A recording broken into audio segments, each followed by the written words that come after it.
character that is such a serious. It's the mega villain, really. He is, yeah, he is definitely. It's a great honour to play him. First of all, when I first discovered I was playing him, it was a bit overwhelming.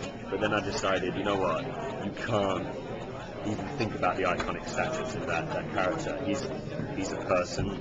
He's all I want to do is be truthful with him, and then see how the character evolves. You know, we want to do a different take on him anyway, but basically I'm just going to return a stand off completely.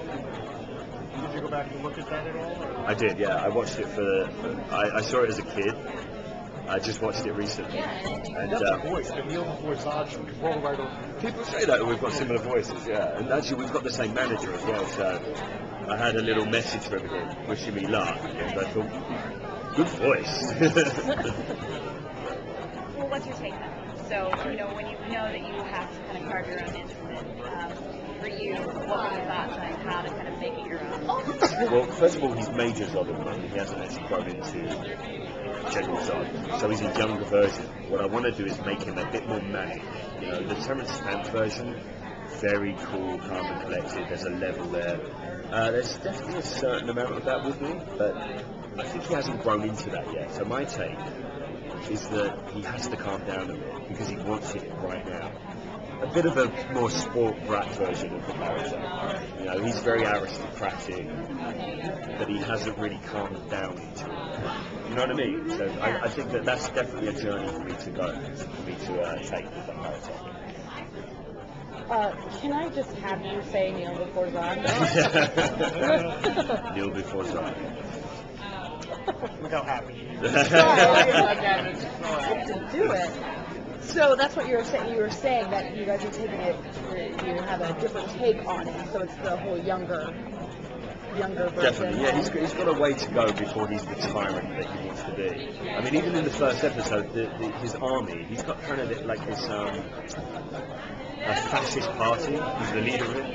I've been watching a lot of Hitler speeches because he's very charismatic. I mean, I want him to be very charismatic. What was I saying? He's got an army, a fascist army. He has a fascist army. The interesting thing is that they turn against him in the first couple of episodes. He has to work to get them back on his side. He has to manipulate and kill a couple of people for that to happen. So he's not as confident as the character is going to be in the future.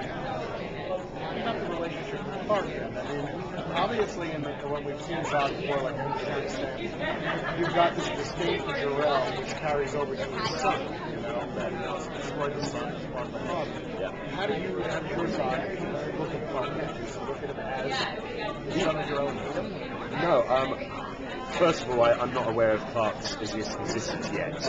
I am aware, I've just discovered that Jor-El has survived. And we're exploring our history. We're exploring Jor-El's and Zod's history. And I think they were friends, and then something went down.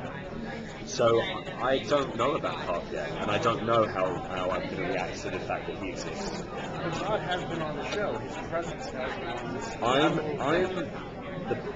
Okay, here's where it gets confusing. That was the future Zod. I haven't yet blown up Krypton. That's to happen. So it's in the past. I come from the past.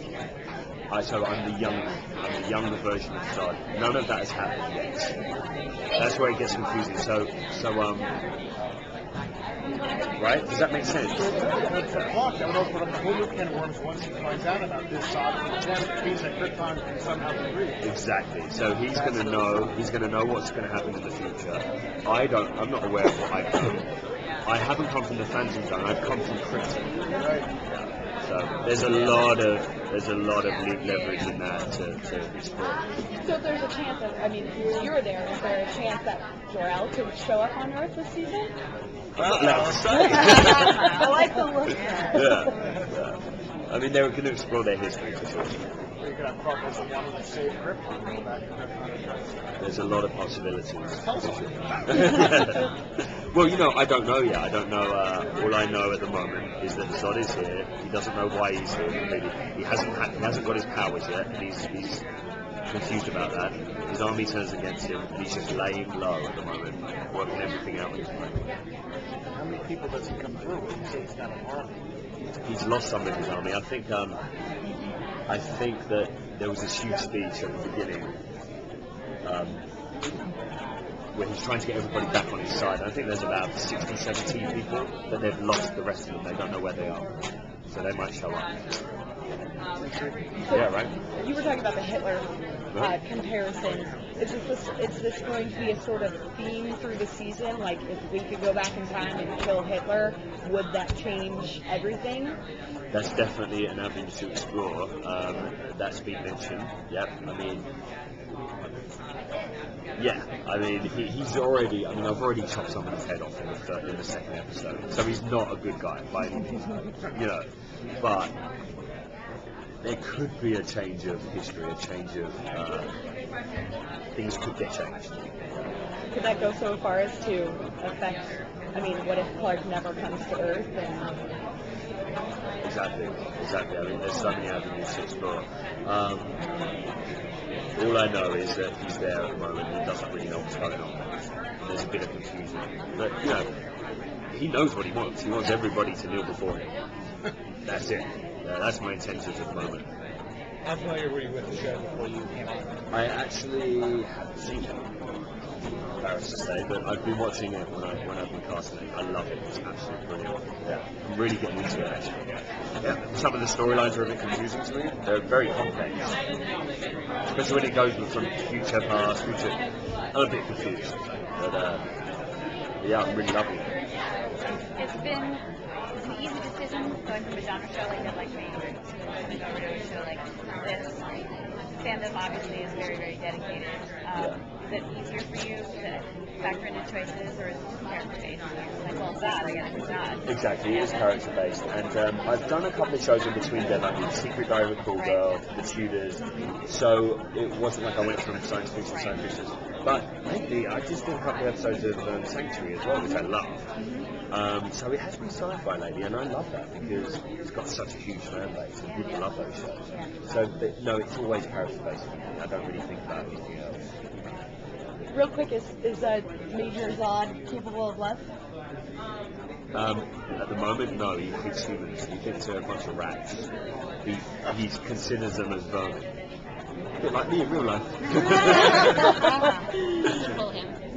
Thank you. Thank you guys. I'll see you later.